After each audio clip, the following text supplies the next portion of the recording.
Dracula Soda, maker of orange fizzy water, proudly presents Rocky Gold Star and Dracula, adapted by Orson Welles from Bram Stoker's novel. Other players this evening include Lana Morton, Alice Reed, William Fine, James Hartley, and yours truly, Don Goodwin. Ladies and gentlemen, my name is Arthur Stewart. I'm here tonight to bear witness to the truth of certain events, which you may find hard to believe, but I ask you to believe them. I have certain documents, telegraphs, clippings from the press of the day, memorandum and letters in various hands. All needless matters have been eliminated, so the history almost at variance as possibility of contemporary beliefs may stand forth as a simple fact. I present you first with examples from the private journals of Jonathan Harker. I, Jonathan Harker, lawyer's clerk, articles to Peter Hawkins, Esquire of Exeter, England, am writing this journal in hope that if misfortune overtakes me, it may one day come to the eyes of those who love me. I set out from London on the last day of April to visit one of our clients in Eastern Europe. On May the 3rd, I arrived in Budapest and came after nightfall to Klansenberg, on the borders of Transylvania. At Bristol's, there was a letter of welcome for me from our client, informing me that his carriage would await me at the Borgo Pass. It was signed Dracula. Bukovina! Coach for Bukovina! The road was rough, but we still seemed to fly over it with feverish haste. When it grew dark, there seemed to be some excitement amongst the passengers. They kept speaking to the driver and looking at me, urging him on with greater speed. The coach rocks from its great leather springs. The mountains seemed to come nearer to us on either side. Coachman, what is it? Where are we? You are nearing your destination, young hare. This is the Borgo Pass. There were black, rolling clouds overhead, and in the air, the heavy, oppressive sense of thunder. Now, we were through the pass. The young hare is not expected after all. You are early tonight, my friends. A calichet with 4 horses has drawn up beside us. Let me help you, sir. The coachman smiled, and the lamplight fell on a hard-looking mouth with buried red lips and sharp-looking teeth as white as ivory. As we begin to move, I looked back. The coach and its load full of passengers had vanished from sight. We swept into the darkness of the pass. I struck a match. It was within a few minutes of midnight. Then, a dog began to howl somewhere far down the road. The wind was rising, moaning, and whistling through the rocks. The branches of the trees crashed together as we swept along. It grew colder, and colder still, and fine, powdery snow began to fall. The baying of wolves sounded nearer and nearer, as though they were closing round us from every side. We kept ascending, always ascending. The howl of wolves was growing less. Presently, it ceased altogether, and then the moon broke through the black clouds, and by its light I saw around us a ring of wolves running alongside the carriage, in silence, with white teeth and lolling red tongues, with long sinewy limbs and shaggy hair. Welcome to my house. I must have fallen asleep. The carriage had pulled up into the courtyard of a vast ruined castle. The coachman was nowhere to be seen. Welcome to my house. Come freely. Go safely. And leave something of the happiness you bring. Count Dracula? I am Dracula. The face was strong, very strong, alkaline. The mouth, so far as I could see under the heavy moustache, was fixed and rather cruel-looking, with peculiarly sharp white teeth. You hear them, Mr. Harker? The wolves. Children of the night. As you say, Mr. Harker, the wolves. Listen. Come now. There are many things you must tell me tomorrow of England and of the estate there you have purchased for me. Ah, yes. The estate is called Carfax, I believe. Yes, that's so. But now I will detain you no longer. You will find your home, room in readiness. And I advise you not to leave it during the night.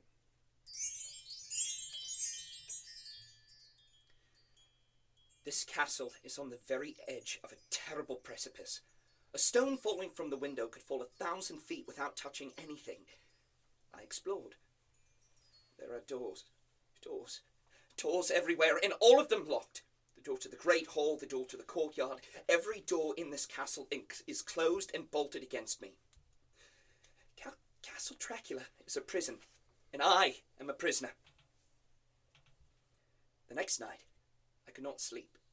So, after a few hours, I got up and, lighting my candle, I placed my shaving mirror on a dressing table and was just beginning to shave. You seem restless, Mr. Harker. I had not seen him, although the reflection of the glass covered the whole room behind me. I turned to the glass again. Count Dracula was close to me, and I could see him over my shoulder, but there was no reflection of him in the mirror. It was blank. I started and cut myself on the side of the throat. The blood was trickling down my neck. Ah! Count! My mirror! The blood! The blood! Wipe the blood from your face, Mr. Harker. And take care how you cut yourself. It is more dangerous than you think. In this country.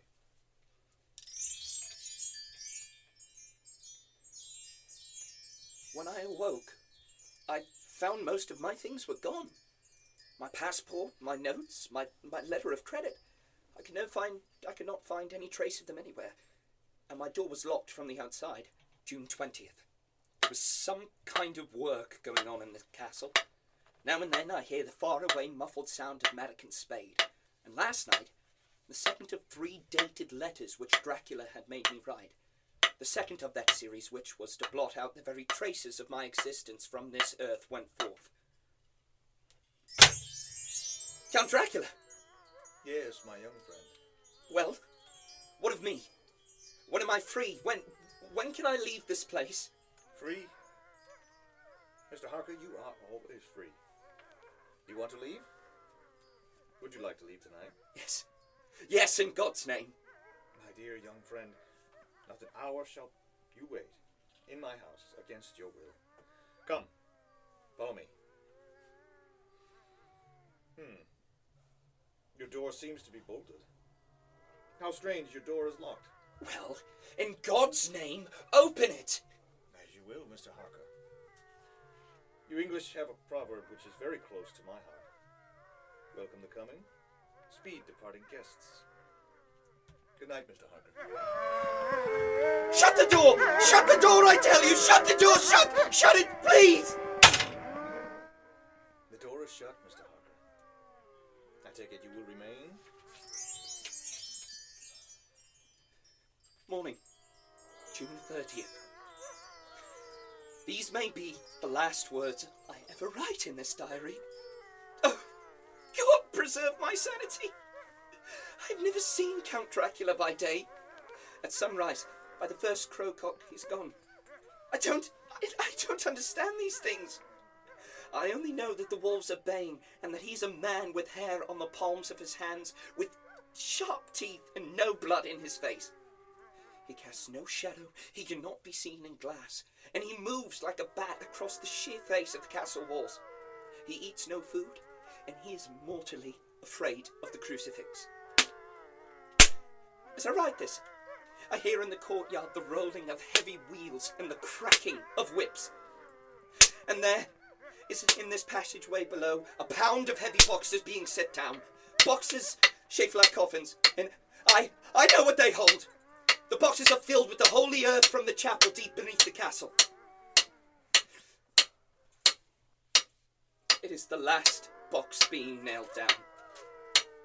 And now, I hear the heavy feet tramping again. The door is shut, and the chains rattle. In the courtyard, and down the rocky way, the roll of heavy wheels, the whips are cracked. Help! Help! The wagons have gone. I'm alone in the castle. I'm alone. I'm alone. Ladies and gentlemen, this is Dr. Seward. Mr. Harker's journal terminated at this point. I now presented evidence, a clipping dated August of that year from the Yorkshire Telegraph, From our correspondent in Whitby. One of the greatest and sudden storms on record was experienced here today. The weather had been somewhat sultry. The summer evening was fine, the band was playing, the pier was crowded with holidaymakers.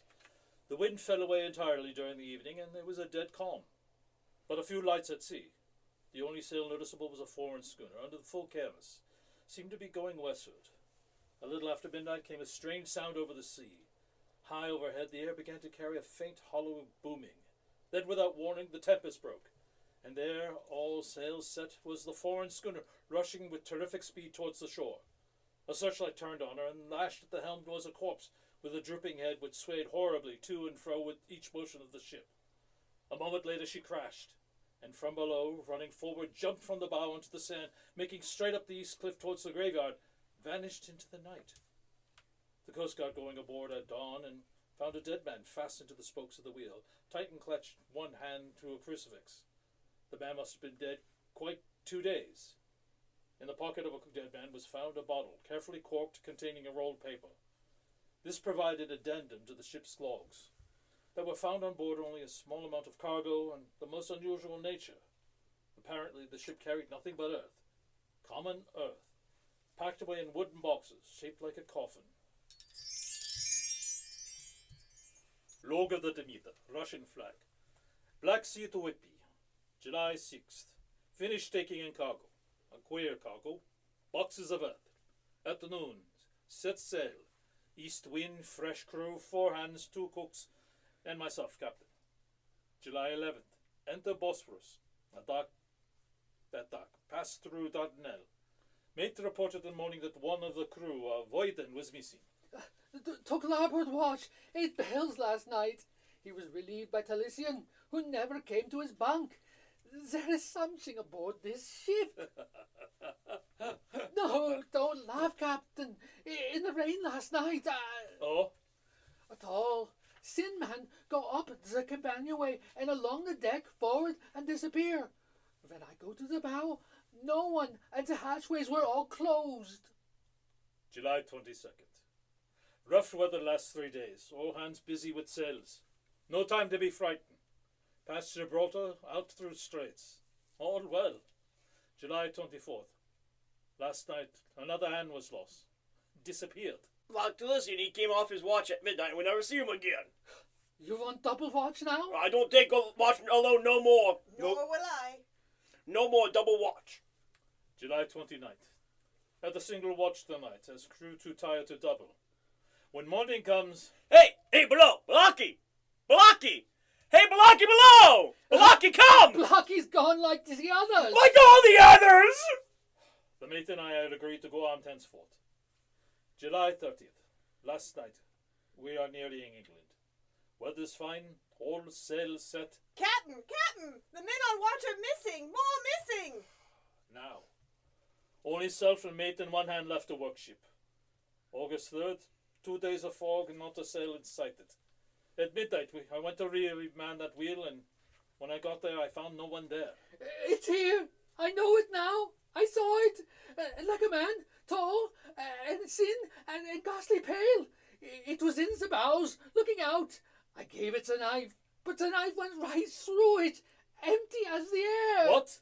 What is this? What are you talking about? It's here, and I'll find it. It's in the hold, in one of those boxes of earth. I'll unscrew them one by one and see. He is mad. Stark raving mad. It is no use my trying to stop him. He can't hurt those big boxes. They are invoiced as common earth. He's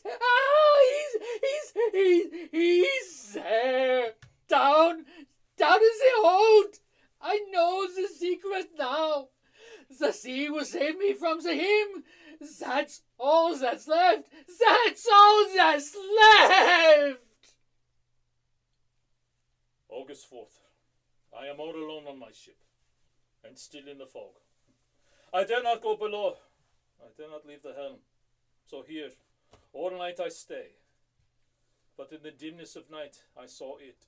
I saw him, God forgive me. But the mate was right to jump overboard. It was better to die like a sailor in the blue water. But I am captain. I must not leave my ship. I shall tie my hands to the wheel. and when my strength begins to fail, and along with them, I shall tile which I dare not touch, my crucifix. I am growing weaker. The night is coming on. God and the Blessed Virgin help the poor ignorant stroll trying to do his duty.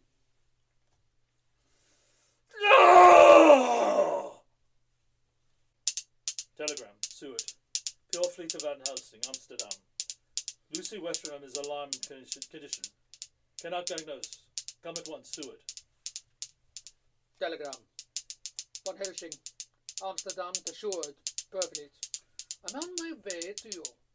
Please arrange for me to examine your patient immediately on my arrival. Van Helsing. Ladies and gentlemen, I shall now explain the 6 months before the event recorded here. I had become engaged to a young lady, Lucy Westenra. We were to be married in the spring. My old teacher, Professor Van Helsing, arrived at 4 the next afternoon. I took him at once to Lucy's house. She laid in bed asleep.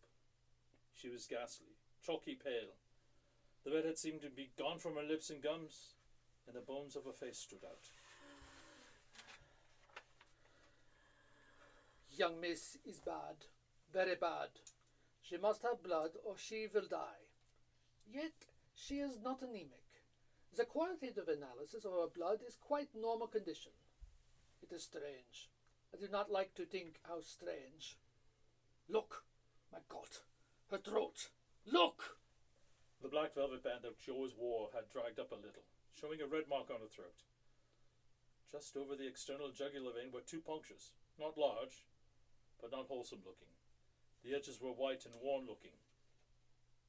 Well, what is it, Professor? What's wrong with her? Speak frankly. You can tell me the worst. I wish I could, Seward. I wish I could, but I do not dare. But you won't tell me anything. I will tell you this. Your young lady is in a danger greater than death. You must believe me. If you leave her for 1 moment and harm befalls, you will not sleep easy thereafter. September the 8th. I'll start up all night with Lucy. Arthur, I'm afraid. My dear, you can sleep tonight. I'm here watching you. Nothing can happen. And I promise, at any sign of a bad dream, if I see anything, I'll wake you at once. You will? Will you, really? Then I'll sleep. I sat all night by her bedside. She did not wake once during the night, although the bough or a bat or something flapped almost angrily against the window panes. September 11th. Still quoting from my private journals. At this time I received a message from Purefleet. It read, 12:20 p.m. St. John's Hospital. Serious complication. Case 891. Your immediate presence in London imperative. I had no choice.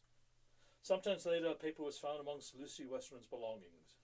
I write this, and I leave it to be seen so that no one by any chance may get into trouble through me. I went to bed as usual, taking care that the window was closed as Dr. Van Helsing had directed. About 2 in the morning, I awakened. I went to the door, called out, "Arthur! Arthur!" There was no answer. Something's broken the window! I'm in the room alone. I dare not go out.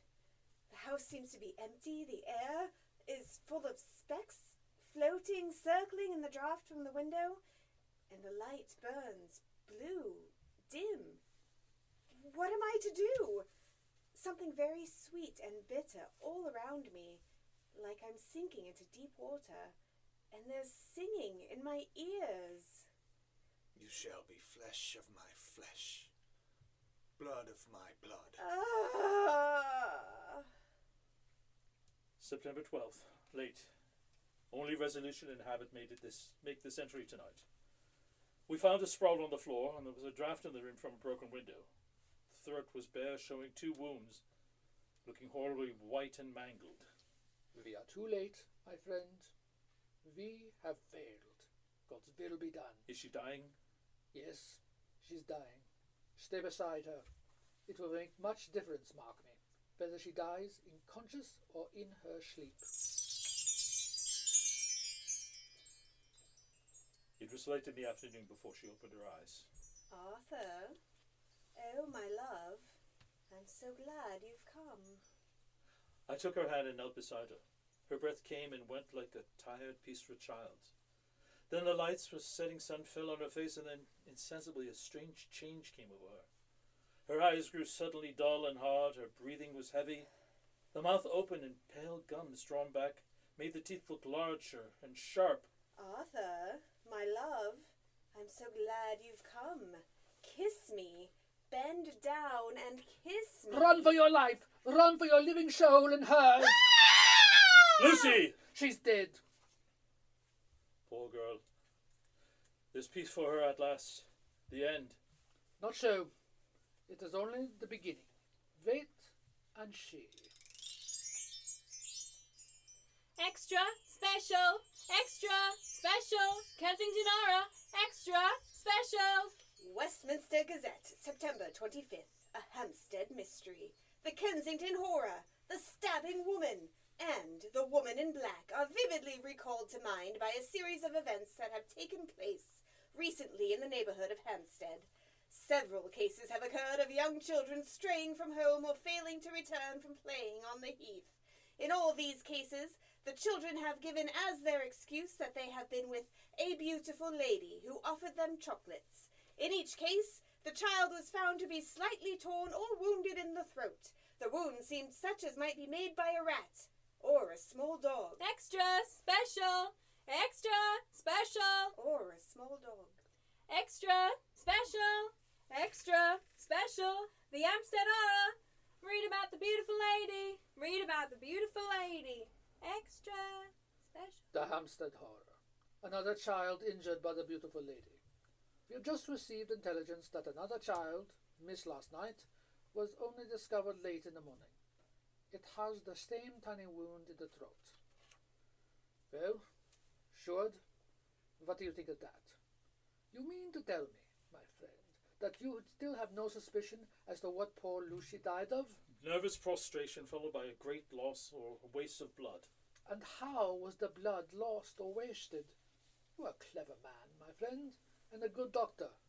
But you do not believe that there are things that you cannot understand? You are wrong, Shord. Are you aware of all the mysteries of life and death? Can you tell me why in the pampas there are bats that come at night and open the veins of cattle and horses and suck dry those veins? How on some islands of the western seas there are bats which hang on trees all day, and then, when the sailors sleep on deck because it is hot, sweep down on them, and then in the morning are found dead men, as white as Miss Lucy was. I understand none of these things. After tonight, Shord, if you dare to come with me, perhaps then you will understand. September 29th, before dawn. Now it is done. I would sooner die a thousand deaths than live again what I did this night. We will spend the night, you and I, here in this churchyard where Miss Lucy is buried. We enter the tomb. And then? We open the coffin. You shall yet be convinced. Take care, Van Helsing. Miss Lucy is dead, is it not so? Then there can be no wrong to her. But if she's not dead... With some difficulty, we found the Westerners' tomb. I took my place behind a yew tree on one side and Van Helsing on the other.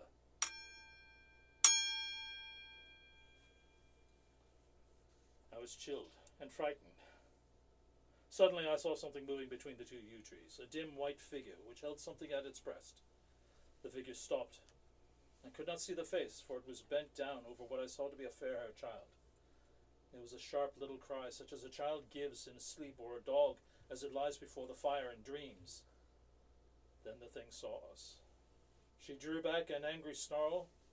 Her lovely, blood-stained mouth grew to an open square. If ever a face meant death, I saw it at that moment. Then suddenly she turned and vanished in the direction of the tomb. The child is not harmed. We leave him in a safe place where the police find him. There's more to do. Come. We're now in the tomb. There's the coffin. The thing lays. like a nightmare of Lucy, the pointed teeth, a blood-stained mouth. Van Helsing never looked up. From his bag he took out a book, his operating knives, a heavy hammer, and a round wooden stake, 2 to 3 inches thick, sharpened to a fine point, hardened over fire. Should. The life of this unhappy woman is just begun. Then she becomes what you call undead. There comes with the change the curse of immortality. She cannot die, but must go on age after age, adding new victims, because all that die from the preying of the undead become themselves undead and prey on others. So the circle goes on, ever widening, as of the ripples from a stone thrown into the water. But if this lady, this undead, be made to rest as true dead, then the soul of this poor lady, whom we love, should be again free. Tell me, what am I to do? Take the stick in your left hand, the hammer in your right. Yes, Place the point over the heart. yes. Then, I begin the prayer for the dead. In God's name, strike. Are you ready? Now! Domini Deus de Priste, vidivi, congo mamas dos desco, culum tate pratri. On the morning of July 11th, a man was found on the border of Transylvania. He talked wildly of wolves and boxes of earth and blood. He gave his name as Jonathan Harker. In a hospital at Clonsburg, he improved sufficiently to make possible as a removal to England. I'm still quoting from my own personal papers. But then his condition remained so serious that he was committed for observation in a private ward at my hospital in Purefleet. Here he did so well that in 3 weeks he was completely recovered. And during this time that his wife, Mina Harker, was brought to the attention of Dr. Van Helsing and myself, the journal that her husband kept while in prison was the castle of a certain Count Dracula in Transylvania. I have before me the record of the meeting that took place at my study in Purefleet, transcribed by Mina Harker. October 1st. Meeting again, 10 after 8. Jonathan next to me. Dr. Seward afterwards, and Dr. Van Helsing at the head of the table. My friends, there are such things as vampires. Had I known at first what now I know, one so precious a life would have been spared for the many of us who love her. The vampire which is among us is himself so strong that he can direct all the elements, the storm, the fog, the thunder. He can command all the meaner things, the moth and bat, the owl, the fox, and the wolf. How then are we to begin our stride to destroy him? How shall we find his place? And having found it, how can we destroy? My friends, it is a terrible task that we shall undertake. To fail here is not mere life or death. If we fail, we become as him. Foul things of the night, as him. What do you say? I answer for myself. Come near. I'm with you. The professor laid a small golden crucifix on the table. We took hands and our solemn pact was made. My friends, we too are not without strength. The vampire flourishes on the blood of the living. Without this, he cannot live. He throws no shadow. He makes no reflection in the mirror. He can transform himself to a wolf, to a bat. He can come on moonlight rays as an elemental dust. He can see in the dark. He can do all these things. Yet, he is not free. His power ceases at the coming of the day. Then, until night, he must remain in the shape in which he finds himself, and in his coffin home, in those earth boxes, he cannot rest. Then we can confine him in his coffin. Then, my friends, if we obey what we know, we will destroy him. At that moment, something flapped wildly against the windows. Then Did you hit it? I don't know. we looked out of the window. Against the black sky, you could see nothing. That are now positioned. From the Count's castle in Transylvania to Whitby came 50 boxes of earth. All of these, to our certain knowledge, were delivered at Carfax. Recently, 12 of these boxes have been removed. First step, ascertain whether all the rest remain in this deserted house next door, or whether any more have been removed. We must break each of these boxes and sterilize the earth with holy water so he can no longer seek safety in it. And we must hurry.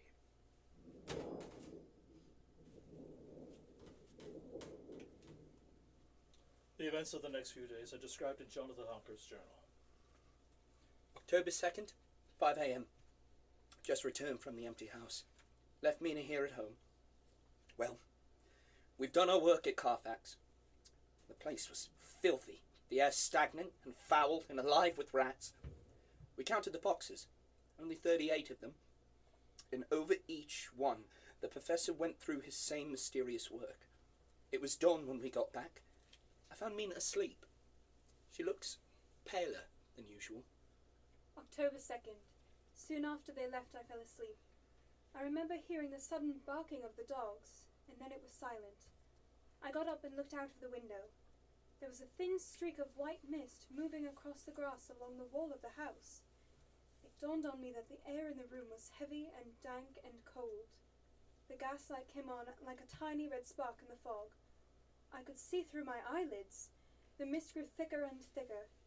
Then, as I looked, the spark divided and seemed to shine on me through the fog like two red eyes. You shall be flesh of my flesh, blood of my blood, blood of my blood.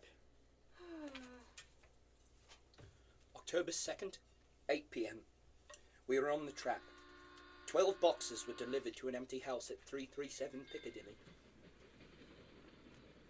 My dear friends, until the sun sets tonight, Dracula must retain whatever form he now has. We have this day to hunt out all his lairs and sterilize them. Then he will have no place he can move and hide. But we only have until sunset. The house in Piccadilly was empty, like the one in Purefleet. The same sickening smell was in the air. On the table we found a clothes brush, a comb, and a basin. The latter contained dirty water which was reddened as if with blood. The boxes are back here. 8, 9, 10, 11. Only 11? There's a 12th box somewhere.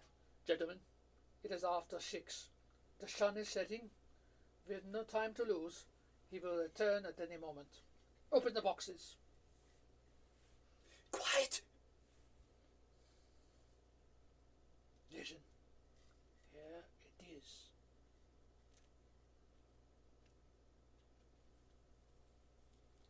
It is he. The window! You waste your bullets, gentlemen. You think you baffle me? You with your pale faces all in a row like sheep in a butcher's. You think you have left me without a place to rest, but I have more. And time is on my side.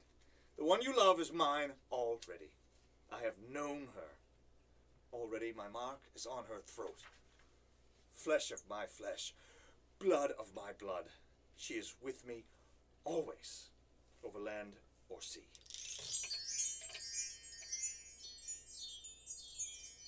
October 4th, morning. Another meeting in the study at Purefleet. We must find that last remaining box, gentlemen. We must find it. As long as that earth exists and pure, as long as there remains one place of refuge for Dracula, there is no safety and no peace for any soul in England. And for the undead, never peace so long as he lives. Blood of my blood, blood of my blood. Mina, How do you know that? quiet, quiet. With me always, over land and sea. Mina, darling, how did you know that Dracula said I those... don't know, the words just came. Strange. There are times when somehow I feel that I'm with him. At sunset? Yes, just at sunset. And again at sunrise. Dr. Van Helsing, if at that time you... Have you the courage? The courage for what? What do you mean? Dr. Van Helsing here will question me. I will question her, yes, in a state of hypnosis. The one you love is already mine, he said. She is with me always, over land or sea. Ah, Count Dracula, perhaps she will betray you if she really is with you. This one we love. Who knows? If she is really with you over land or sea.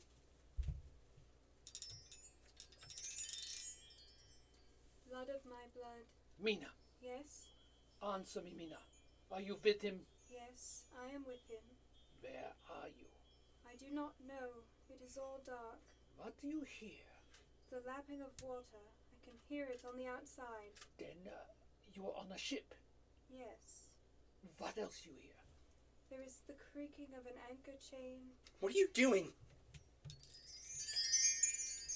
Still. Oh, so still. It is like death. It is like death. Here is a report from Matson Peabody, shipbroker, dated October the 5th. According to Lloyd's listing, the only sailing ship that left for the Black Sea yesterday was the Tsarina Katerina bound for Varna. Somehow before she sailed, a man came alongside in black, driving a cart with a great box in it. This he lifted down and single-handed and carried it below. No one remembered having seen him after that, as a heavy mist came up upon Doolittle Dock until sailing time. The rest of London Harbour remained completely clear. Our plans are made.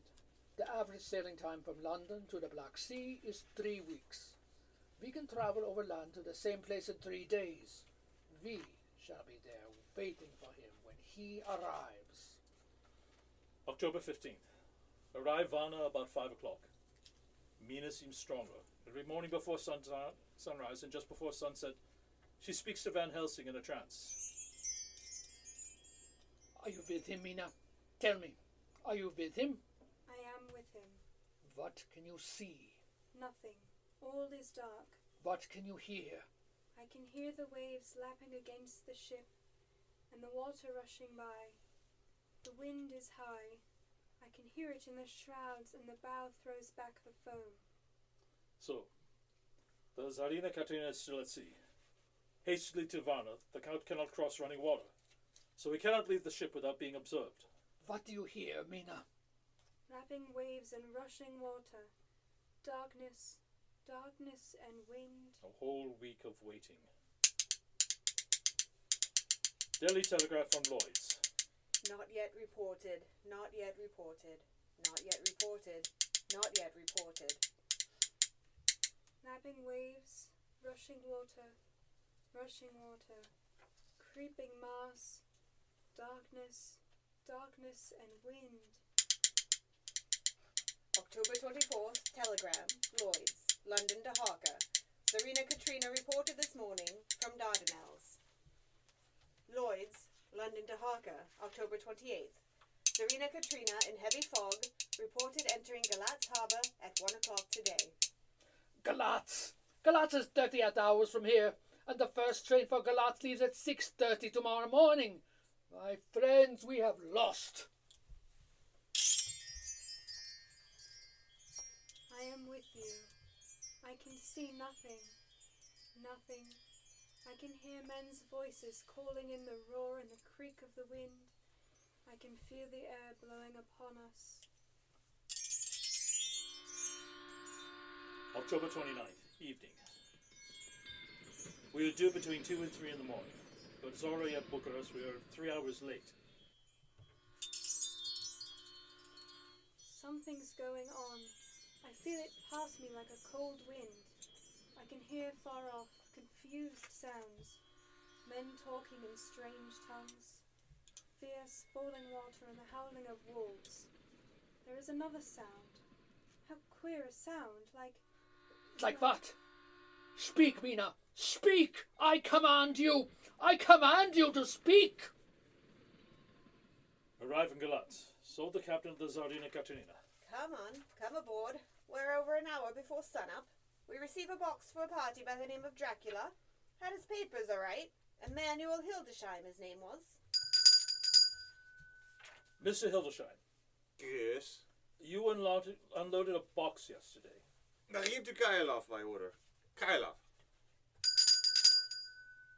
Mr. Kylov, Oh yeah, hello. This morning they found him dead inside the Church of St. Peter. They found him dead with his throat cut open. October 30th, evening.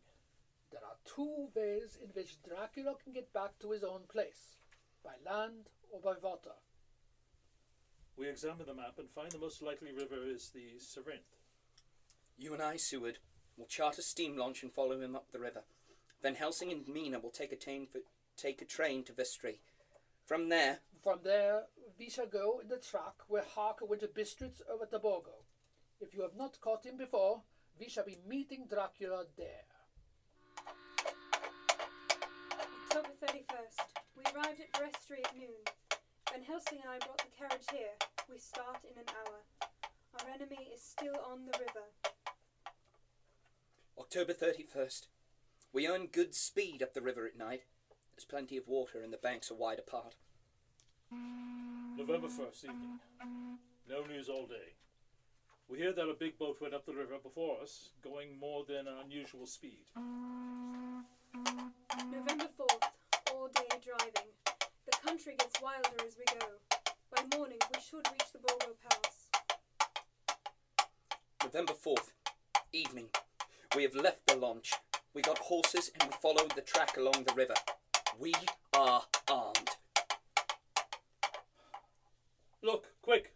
There they are, heading west. Through the dawn, we could see that the Solveig some miles before us dashing along the river with their wagon. On it is the great box. Late in the afternoon, we leave the Borgo Pass. Van Helsing, look! Look! We can see a long way all around. Far off beyond the white base of snow, like a black ribbon curling. Between us and the river, not far off, came a group of men, mounted Slovaks hurrying along. In the midst of them was a wagon that swept from side to side. On the wagon was a great box. Look! We see two horses following fast, coming up from the south. Seward and Harker. The Slovaks, with the heavy wagon, are losing their ground. Now the horses are not more than a mile behind. Now the wagon is quite close. We can see the great box swaying bravely. Now they are almost upon us. Now has happened a strange thing. The wagon smashed into a great rock buried in the snow, lost its front wheels and turned over on its side, jammed against a stone. The horses tore loose from their traces and bolted, and the Slovaks scattered and vanished after them. Then silence. Silence like comes after ringing a bell. Look, his face. It is Dracula, sprawled out stiff and twisted in the smear of his own holy earth. The box, in falling, has emptied the dirt onto the snow. His face is old-looking. The skin is like paper. Dr. Seward, there is no time. Look at the sun. Sunset. In 1 minute it is sunset and he is forever lost to us. Have you the stake of the wood and the hammer? Yes. Now, Seward, pray for us. Kneel down and pray the rosary. Our Father who art in heaven, hallowed Harker, be thy name. the stake of wood over his heart. Be not afraid, Harker. Do not look into his eyes. The hammer. Now, Harker, strike! Strike! Flesh. Flesh of my flesh. Guilt of my guilt. Death of my death. Speak and be manifest in this instant of your master's peril. Elements of darkness, rain. Evil wind, mist and mold, and tempest. Strike! The others couldn't, but somehow I can hear him speaking, behind his eyes. Claw, wing, tooth, scale, tissue of flesh, death of my death, dead and undead. The hand of the living is over your master. Console me, my children. This instant is no longer than the space between two heartbeats. But the night is not here, and I am lonely. Come to your master, my children. Beguile him now in the instant of his peril. Beguile him with the sound of your names: claw, wing, tooth, scale, tissue of flesh, claw, wing, tooth, scale, tissue of flesh. Strike, Harker! Strike! There is one very dear to me who has not answered. My love, Mina, there is less than a minute between me and the night. You must speak for me. You must speak with my heart. Give them to me! Jonathan, give them to me! The stick of wood and the hammer! Harker! I shall never forget that moment. The look on poor Mina's face as she stood there, the angry scar standing out on her throat, her eyes like living coals in the last red of the sunset. She had torn the stake and hammer out of my hands with the strength of an animal. Mina, do you know what you have done, woman? Do you know what you have done to us? You have released him. The evil is free. Look, the sun! As we looked down at Dracula, the eyes saw the sinking sun, and the hate in them turned to triumph. Flesh of my flesh, come to me, my love. Come into the night and the darkness. You have served me well. My love, my bride, my...